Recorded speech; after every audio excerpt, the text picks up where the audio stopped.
विष कन्या यानी ऐसी कन्या जिसके शरीर में विष की इतनी मात्रा होती है कि अपने रूप जाल में किसी भी व्यक्ति को फंसाकर वो अपने शरीर में मौजूद विष को सामने वाले व्यक्ति के शरीर में शराब अथवा खाने में अपनी लार मिलाकर पहुंचा देती थी। और ये विष इतना खतरनाक होता था कि व्यक्ति को मृत्यु की गोद में पहुंचाने के लिए पर्याप्त होता था। सो फ्रेंड्स, विष कन्याओं की यदि बात की जाए तो इनका जिक्र हमारे इतिहास लोक कथाओं में काफ़ी पाया जाता है। इसके अनुसार बचपन से किसी सुंदर कन्या को राजा के विश्वास पात्र मंत्री, वजीर इत्यादि चुना करते थे तथा उसे बचपन से ही विष की थोड़ी थोड़ी मात्रा पिलाकर उसके खून में विष की मात्रा बढ़ाई जाती थी और इसी के साथ साथ उसे गायन, नृत्य, संगीत, युद्ध कौशल इत्यादि कलाओं में पारंगत किया जाता था। अपनी यौवन अवस्था तक आते आते ये विष कन्या सभी कलाओं में पूर्णतः निपुण हो जाती थी तथा इनके शरीर में विष की मात्रा भी इतनी हो जाती थी जिसके एक बार प्रयोग से ही सामने वाला व्यक्ति तत्काल या कुछ समय के भीतर ही विष के प्रभाव से मृत्यु को प्राप्त हो जाता था। सुंदर कन्या को इसलिए चुना जाता था ताकि वो अपने रूप जाल में किसी को भी फंसाने में एक्सपर्ट हो और अपने रूप जाल में फंसाकर खाने, शराब अथवा मुख से काटकर अपने शत्रु के शरीर में अपनी लार में मौजूद विष को पहुंचाकर उसे मार देती थी।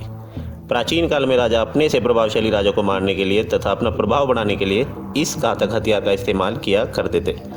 षड्यंत्र के जरिए राजा उपहार स्वरूप नर्तकी इत्यादि के रूप में इन विष कन्याओं को राजा के दरबार में भेजा करते थे, जहां ये विष कन्या राजा को एकांत में ले जाकर अथवा उसके शयन कक्ष में अपने नृत्य अथवा गायन इत्यादि से मोहित करके उसके भोजन इत्यादि को अपनी लार से विषाक्त करके किसी भी प्रकार से राजा के शरीर में विष पहुंचा देती थी और मार दिया करती थी। इतिहास के पन्नों पर यदि नज़र डाली जाए तो विष कन्या के अस्तित्व का जिक्र हमारे कुछ फेमस ग्रंथों जैसे मुद्रा राक्षस, कथा सरित सागर और कल्कि पुराण इत्यादि में भी मिलता है। सो इतिहास के अनुसार विष कन्याओं का इस्तेमाल अलग अलग कालों में भिन्न भिन्न रूपों में किया जाता रहा, कभी मजबूरीवश तो कभी लाभ के लिए तो कभी शत्रु के दमन हेतु, परंतु मकसद हमेशा एक ही रहा, सामने वाले व्यक्ति को मृत्यु प्रदान करा के अपने मकसद की पूर्ति करना।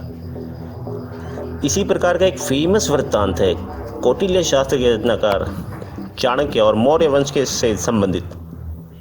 मौर्य वंश के संस्थापक व प्रसिद्ध सम्राट चंद्रगुप्त मौर्य किसी युद्ध में अपनी विजय पताका लहराकर अपने राज्य वापस लौटते हैं। उसी दौरान नंद वंश के राजा धनानंद के कहने पर उसके मंत्री एक षड्यंत्र रचते हैं जिसमें कि चंद्रगुप्त मौर्य के दरबार में सत्कार के रूप में विष कन्या को भेजा जाता है।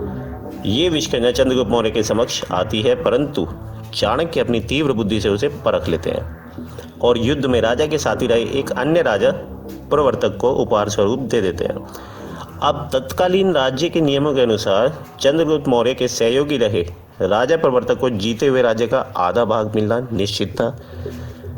तो जैसे ही राजा प्रवर्तक उस विष कन्या का हाथ पकड़ते हैं तो उस विष कन्या के हाथों से निकलता हुआ पसीना राजा के हाथ में लग जाता है, जिसके कारण विष कन्या के पसीने में मौजूद विष राजा के शरीर को विषाक्त कर देता है और काफ़ी प्रयासों के फलस्वरूप भी राजा प्रवर्तक को नहीं बचाया जा सका और उनकी मृत्यु हो जाती है।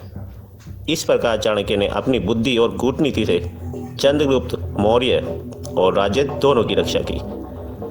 सो फ्रेंड्स, इस प्रकार से विष कन्याओं का उपयोग प्राचीन काल से ही अपने शत्रुओं का दमन करने में किया जाता रहता था।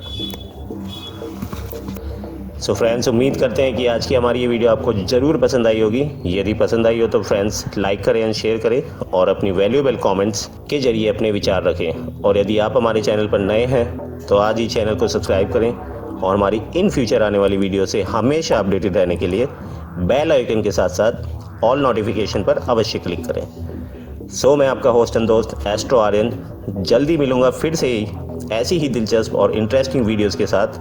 तब तक के लिए स्वस्थ रहें, सुरक्षित रहें और जीवन में प्रगति करते रहें। नमो नारायण फ्रेंड्स।